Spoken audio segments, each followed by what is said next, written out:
फिर से हमारे चैनल ब्रिलियंस 53 में। तो हमने इसके प्रीवियस वीडियो लेक्चर नंबर 5 में हमने लघुत्तरी प्रश्न में प्रश्न नंबर 9 तक पढ़ा था। ये विज्ञान शिक्षण तृतीय प्रश्न पत्र में आज हम लोग प्रश्न नंबर 10 से पढ़ेंगे घूर्णन गति किसे कहते हैं। तो चलिए जल्दी से वीडियो को लाइक और शेयर सब्सक्राइब कर दीजिए ताकि जो भी यहाँ से वीडियो अपलोड किया जाए आपके पास पहुँच जाए, और ऑल वाले बेल आइकन पर प्रेस कर दीजिए। और इस वीडियो के डिस्क्रिप्शन में टेलीग्राम का लिंक दिया है, वहाँ से आप लोग टेलीग्राम से जुड़ सकते हैं और पीडीएफ प्राप्त कर सकते हैं। तो चलिए जल्दी से बिना किसी देरी से वीडियो को शुरुआत करते हैं। चलिए प्रश्न नंबर 10 है। इसके पहले वीडियो हमने क्या पढ़ा था? द्रव की संरचना, गैस की संरचना, ठोस की संरचना। इसमें क्या पढ़ेंगे हम लोग? घूर्णन गति किसे कहते हैं। तो घूर्णन गति किसे कहते हैं? जब कोई वस्तु अपने अक्ष के चारों ओर घूमती है तो उसकी गति घूर्णन गति कहलाती है। लट्टू घूर्णन गति कर रहा है। यदि गति में संपूर्ण वस्तु एक स्थल से दूसरे स्थल को स्थानांतरित नहीं होती बल्कि वह अपने धुरी के चारों ओर निरंतर घूमती है। बर्तन बनाने वाला कुम्हार का चाक, घूमती हुई फिरकी, पंखे अपने अक्ष की धुरी पर चलती हुई साइकिल का पहिया घूर्णन गति के ज्वलंत उदाहरण है। मान लीजिए ये एक्स अक्ष है और ये वाई अक्ष है। अगर ये लट्टू है, ये अपने लट्टू ऐसे ही होता है, ये अपने अक्ष के चारों तरफ ऐसे ऐसे घूमता है ना, एक ही अक्ष पे। जो लट्टू का नोकीला वाला कांटेदार होता है नीचे का, ऐसे घूमता है नोकीले वाला। तो ये क्या है? अपने अक्ष के चारों तरफ घूम रहा है। और जो कुम्हार का जो चाक होता है, कुम्हार का चाक ऐसे ही होता है गोल सा, और ये इस पे ऐसे रहता है और ये ऐसे ऐसे घूमता रहता है ऐसे ऐसे। तो ये क्या है? एक अक्ष पे ही, इस अक्ष पे ही ये घूम रहा है। तो इसी को क्या कहेंगे हम? घूर्णन गति कहेंगे। प्रश्न नंबर 11 है, गति के द्वितीय नियम को बताइए। तो गति विषयक द्वितीय नियम क्या है? Motion related second law. इस नियम के अनुसार संवेग परिवर्तन की दर आरोपित बल के अनुक्रमानुपाती होती है। तो संवेग परिवर्तन की दर क्या होती है? आरोपित बल के अनुक्रमानुपाती होती है। मान लीजिए संवेग परिवर्तन की दर p है तो उस पे आरोपित बल F के क्या होगी? अनुक्रमानुपाती होगी। यही क्या होता है? गति विषयक द्वितीय नियम होता है। तथा यह उसी दिशा में होती है जिसमें बल कार्यों को करता है। जो ये संवेग परिवर्तन की दर किस दिशा में होगी? मान लीजिए कोई पिंड है, इस दिशा में बल लगा रहे हैं तो इसी दिशा में क्या होगा? संवेग परिवर्तन की दर होगी।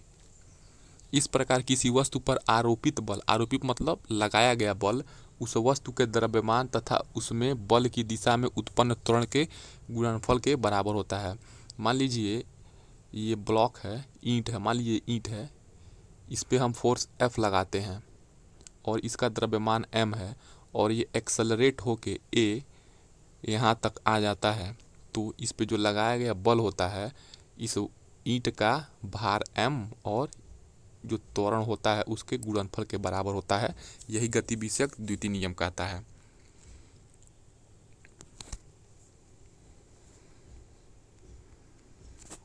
पहला नियम क्या है गति विषयक? तो जड़त्व का नियम है। गति का जड़त्व और विराम का जड़त्व। यदि किसी वस्तु यदि किसी F बल आरोपित करने पर उस बल की दिशा में a त्वरण उत्पन्न होता है। यदि वस्तु का द्रव्यमान m हो तो द्वितीय नियम के अनुसार F बराबर m में होता है। यदि F इक्वल्स टू 0 अर्थात जब वस्तु पर कोई बल नहीं लग रहा है तो a बराबर 0 है, क्योंकि द्रव्यमान का m का मान शून्य नहीं हो सकता। किसी वस्तु पर बल लगाएं या न लगाएं, वो उस वस्तु का द्रव्यमान नहीं चेंज होता है। यदि त्वरण का मान शून्य है तो इसका अर्थ है कि या तो वस्तु नियत वेग से गतिमान है या विरामावस्था में है। इससे स्पष्ट है कि बल के अभाव में वस्तु अपनी गति या विरामावस्था को बनाए रखती है। यदि गति विषय द्वितीय नियम है, यही क्या है? गति का द्वितीय नियम है। अतः न्यूटन के गति विषयक द्वितीय नियम क्या है? प्रथम नियम का ही क्या है? एक रूप है।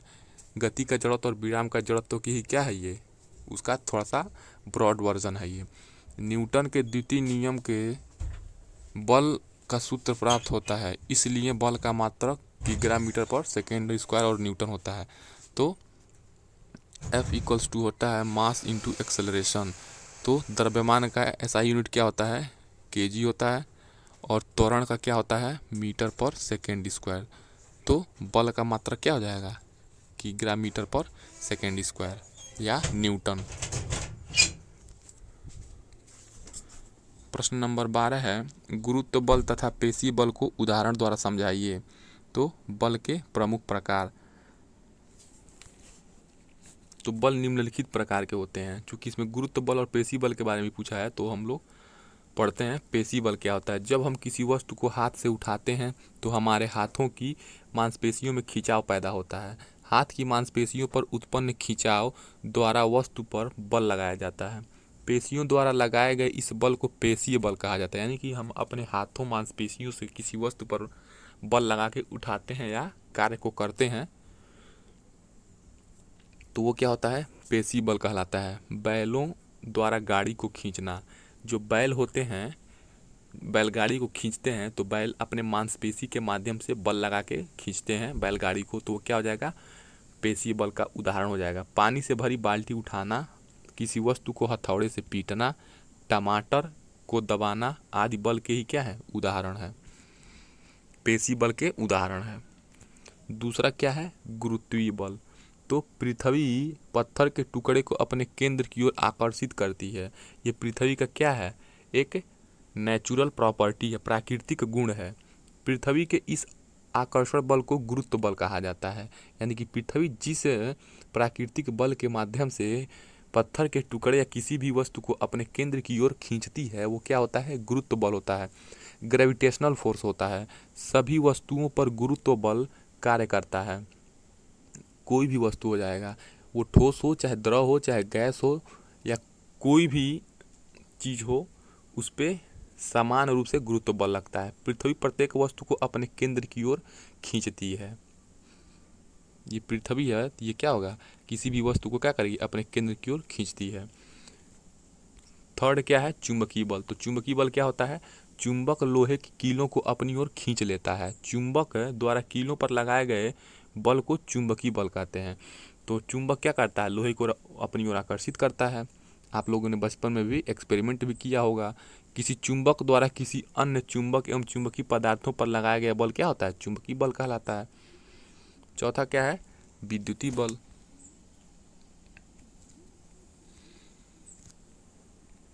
तो विद्युतीय बल क्या होता है, विद्युतीय बल के कारण भी आकर्षण बढ़ जाता है। उदाहरण के लिए यदि प्लास्टिक के स्केल को सूखे बालों से रगड़कर कागज के टुकड़ों के पास ले जाएं तो कागज के टुकड़े प्लास्टिक के स्केल की ओर आकर्षित होने लगते हैं। मान लीजिए ये प्लास्टिक का स्केल है जो आप लोग का पास होता है और छोटे छोटे कागज के टुकड़े हैं। इस स्केल को बालों में रगड़ने के बाद इस कागज के टुकड़े के पास ले जाएंगे तो ये कागज के टुकड़े अपने आप इधर आकर्षित होने लगते हैं स्केल की ओर। तो ये विद्युत बल के कारण होता है। इसके एक सिरे पे पॉजिटिव एक सिरे पे निगेटिव हो जाता है। और जो ये होते हैं, ये कागज़ के टुकड़े क्या होते हैं, ये भी थोड़ा क्या होते हैं, ये इसके सिरों के साइड और आकर्षित हो जाते हैं। ऐसा विद्युतीय बल लगने के कारण होता है। घर्षण बल क्या होता है, तो फ्रिक्शन फोर्स क्या होता है, यदि बहुत तेजी से दौड़ते हुए आपका पैर अचानक केले के छिलके पर पड़ जाए तो आप गिर पड़ेंगे। यदि सिलबट्टा के दांत घिस जाएं, यदि आटा चक्की के पट्टे घिस जाएं तो क्या होगा, चक्की गति नहीं करेगी। घर्षण बल की मात्रा बहुत कम होने के कारण ऐसा होता है। प्रश्न नंबर 13 क्या है, पौधों में जड़ों के भागों के रूपांतरण का वर्णन कीजिए। तो जड़ कितने प्रकार की होती है, दो प्रकार का, एक मूसला जड़, दूसरा अपस्थानिक जड़। तो जड़ें पौधों को भूमि में स्थिरता प्रदान करने तथा जल व खनिज लवणों का अवशोषण कार्य करती हैं, परंतु इनके अतिरिक्त जड़ें कुछ अन्य कार्यों के लिए रूपांतरित हो जाती हैं। तो मूसला जड़ के बारे में पढ़ते हैं।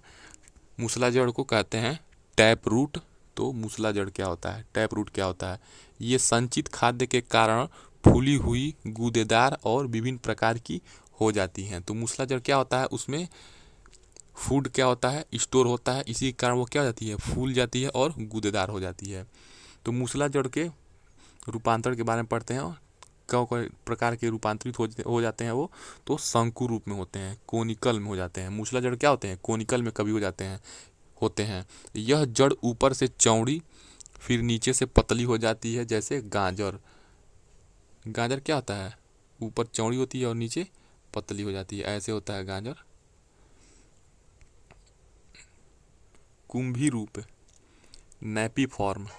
इस प्रकार की जड़ों में ऊपर का भाग घड़े के समान फूला और निचला भाग एकदम पतला हो जाता है, जैसे सलजम, ब्रैसिका रापा, ये बॉटनिकल नेम है।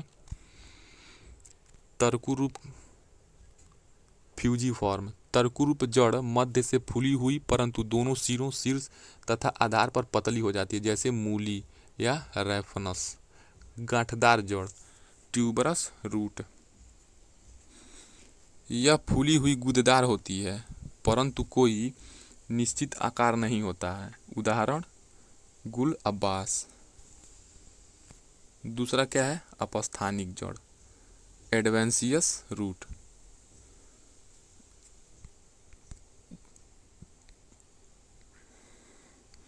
जब जड़ मूलांकुर के अलावा पौधे के किसी और स्थान से विकसित होती है तब अपस्थानिक जड़ कहलाती है। अल्प आयु जड़ों के समाप्त होने पर भी अपस्थानिक जड़ें निकलती रहती हैं। अपस्थानिक जड़ के बारे में पढ़ते हैं। रूपांतरित कैसे होती हैं? फाइब्रस हो जाती हैं। जड़ें बहुत पतली तथा तंतु के समान होती हैं। कंदगुच्छ, ट्यूबरस आर फैसिकुलेटेड।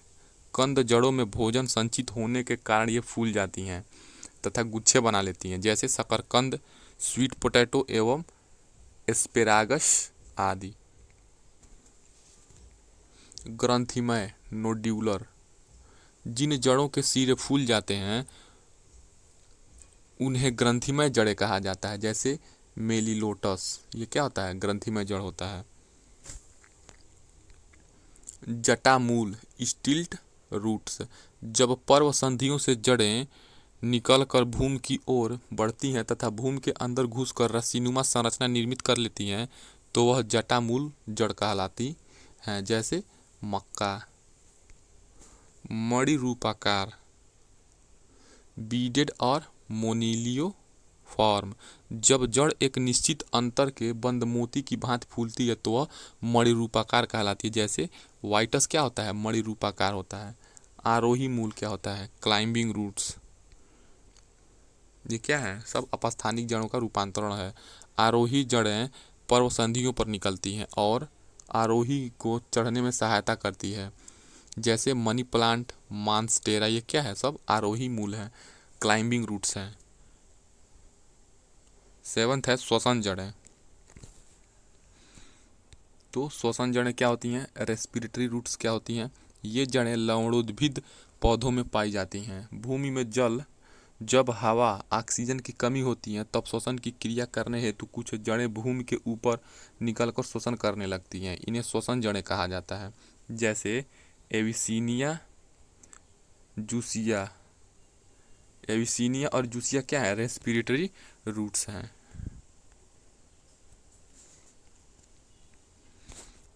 प्रोप रूट्स, स्तंभ मूल। जब जड़ें शाखाओं से निकलकर भूमि में चली जाती हैं तथा पेड़ को स्तंभ की भांति दृढ़ता प्रदान करती हैं तो वे स्तंभ मूल जड़ें कहलाती हैं, जैसे बरगद। 9वां क्या है? ऊपरी रोही जड़ें, एपीफाइटिक रूट। तो एपीफाइटिक रूट, ऊपरी रोही जड़ें के बारे में पढ़ते हैं। पादपों में वायवीय जड़ें मिलती हैं। इन जड़ों में वेलामन ऊतक पाया जाता है। यह वेलामन वायु से नमी सोख लेता है, जैसे आर्किड की जड़ें। पर्डिल जड़ें, फोलियर रूट्स। जब पत्तियों से जड़ें निकलती हैं तो यह जड़ें पर्डिल जड़ें कहलाती हैं। यानी कि जब पत्तियों से जड़ निकलेगा तो इसे क्या कहेंगे? पर्डिल जड़ें कहेंगे। जैसे पत्थरचट, ब्रायोफाइलम। ब्रायोफाइलम को क्या कहते हैं? फोलियर रूट कहते हैं। इसमें यानी कि इसमें पत्तियों से क्या होती है? जड़ निकलती हैं ब्रायोफाइलम में। परजीवी जड़ें, सकिंग आर हॉस्टोरियल रूट्स। तो परजीवी जड़ें या सकिंग और हॉस्टोरियल रूट्स क्या होता है? परजीवी जड़ें पोषक तने में घुसकर भोजन का चूषण करती हैं, जैसे डेंड्रोप्थी। डेंड्रोप्थी क्या है? जो डेंड्रोप्थी है वो परजीवी जड़ें हैं। सकिंग आर हॉस्टोरियल रूट्स हैं। यानी कि परजीवी जड़ें क्या करती हैं? ये पोषक जो होता है अपना न्यूट्रिशन क्या करती हैं? तने में घुस जाती हैं और वहाँ से चूस के अपना भोजन निर्माण करती हैं। नेक्स्ट है परवलयाकार, एनुलेटेड। कुछ पौधों की जड़ों में वलयाकार रचनाएं पाई जाती हैं, जैसे आर्किड। गति किसे कहते हैं? गति के प्रकार बताइए। तो गति के प्रकार, यदि गति क्या है? यदि कोई वस्तु अन्य वस्तुओं की तुलना में समय के सापेक्ष स्थान परिवर्तन करती है तो वस्तु की इस अवस्था को गति कहते हैं। तो मोशन क्या होता है? मान लीजिए गति है, t बराबर 0 टाइम पे यहाँ पे था और t बराबर मान लीजिए 2 मिनट बाद ये कहाँ चला गया? ये पिंड यहाँ पे चला गया। तो इस पिंड में, इस वस्तु में समय के सापेक्ष क्या हो रहा है? ये अपना पोजीशन चेंज कर रहा है। मान लीजिए पहले ये u पोजीशन पे था और लास्ट में कहाँ चला गया? v पोजीशन पे। तो इस वस्तु को क्या कहेंगे? इस चीज़ को क्या कहेंगे? तो ये वस्तु क्या कर रहा है? मोशन कर रहा है। इसी को क्या कहेंगे? वस्तु मोशन कर रहा है। गति के प्रकार क्या होते हैं? सरल रेखीय गति, लीनियर यूनिफॉर्म लीनियर मोशन, वृत्तीय गति सर्कुलर मोशन, घूर्णन गति, दोलन गति, आवर्ती गति, प्रक्षेप्य गति प्रोजेक्टिव मोशन। तंबाकू के सेवन से होने वाली 2 हानियाँ लिखिए। तो तंबाकू के सेवन से कौन सी 2 हानियाँ होती हैं उसके बारे में पढ़ना है। तो पहला क्या है? कैंसर। कैंसर होने के कारणों में सबसे बड़ा योगदान तंबाकू का ही होता है। तंबाकू के सेवन से अनेक प्रकार के होने वाले रोगों में कैंसर क्या है? प्रमुख है। इससे फेफड़े का कैंसर हो जाता है तंबाकू खाने से। तंबाकू में निकोटीन, आर्सेनिक, क्रोमियम, यानी कि तंबाकू में निकोटीन, आर्सेनिक और क्रोमियम, ये 3 चीज़ें कैंसर पैदा करने वाले प्रमुख तत्व पाए जाते हैं। तो तंबाकू में तो कौन सी 3 चीज़ें होती हैं जिसके माध्यम से कैंसर होता है? यानी कि कैंसर काजेस क्यों है ये? तंबाकू, क्योंकि इसमें निकोटीन, आर्सेनिक और क्रोमियम एलिमेंट्स की वजह से। दूसरा क्या है? तंबाकू का ज़्यादा नशा करने से स्वाद तथा सूंघने की शक्ति प्रभावित होती है। साथ ही अस्थमा तथा कई असंक्रमण रोग हो जाते हैं। यानी कि तंबाकू से नशा करने से क्या होगा? स्वाद और सूंघने की शक्ति और अस्थमा और बहुत सारे असंक्रमण रोग हो जाते हैं। बीजांडन्यास से आप क्या समझते हैं? यानी कि प्लेसेंटेशन से आप क्या समझते हैं? इसके प्रकार बताइए। तो बीजांडन्यास से आशय, मीनिंग ऑफ प्लेसेंटेशन, बीजांड का बीजांडासन पर तथा बीजांडासन का अंडाशय में हुआ अभिविन्यास बीजांडन्यास प्लासेंटेशन कहलाता है। यह निम्न प्रकार होता है। यानी कि जो बीजांड होता है उसका बीजांडासन पर और बीजांडासन का अंडाशय में हुआ जो कन्फिग्रेशन है या चेंज है वो क्या हो जाएगा? प्लासेंटेशन कहलाता है। तो देखिए बीजांडान्यास क्या होता है। इसके बाद बीजांडान्यास कितने प्रकार के होते हैं? तो बीजांडान्यास क्या होता है? सीमांत होता है, मार्जिनल होता है। सीमांत या मार्जिनल में जायांग एक अंडपी या बहुअंडपी, मोनो कार्पेलरी और मल्टी कार्पेलरी युक्तांडप होता है एवं इसमें बीजांड कतार में एक किनारे से लगे हुए होते हैं। पहला मार्जिनल हो गया बीजांडान्यास, यानी कि जो उसमें अभिविन्यास होता है या चेंजेस होते हैं एक मार्जिनल होते हैं। और मार्जिनल किस प्रकार होते हैं? ये एक अंडपी या बहुअंडपी क्या होता है? एक किनारे कतार में लगे होते हैं और एक्सियल होता है। दूसरा क्या होता है? एक्सियल होता है, एक्साइल। अच्छी है। इसमें जायांग द्वि या बहुअंडपी, बाई मतलब 2 और मल्टी कार्पेलरी मतलब बहुअंडपी, बहुकोष्ठी या युक्तांडपी होता है। इसका बीजांडासन केंद्रीय होता है। तो इसका बीजांडासन क्या होता है? केंद्रीय होता है, ऐसे होता है। मार्जिनल हो गया, एक्सियल हो गया। दूसरा क्या हो जाएगा? पैरिटल हो जाएगा, भित्तीय हो जाएगा। तो जायांग द्वि से बहुअंडपी या बाई मल्टी कार्पेलरी, युक्तांडपी तथा एक कोष्ठी होता है। इसमें बीजांड परिधि पर 2 निकटस्थ बीजांडासन प्लेसेंटा से जुड़े होते हैं। मुक्तस्तंभीय फ्री सेंट्रल क्या होता है? इसमें जायांग द्वि से बहुअंडपी युक्तांडप तथा एककोष्ठी बाई मल्टीकार्पेलरी सिंकार्पस एंड यूनिलोक्यूलर होता है। इसके बीजांड केंद्रीय स्तंभ पर उत्पन्न होते हैं। तो केंद्रीय स्तंभ पर इसके उत्पन्न होते हैं फ्री सेंट्रल के। आधारी क्या होते हैं? बेसल क्या होते हैं? इसमें एक या अधिक बीजांड अंडाशय के आधार पर लगे रहते हैं।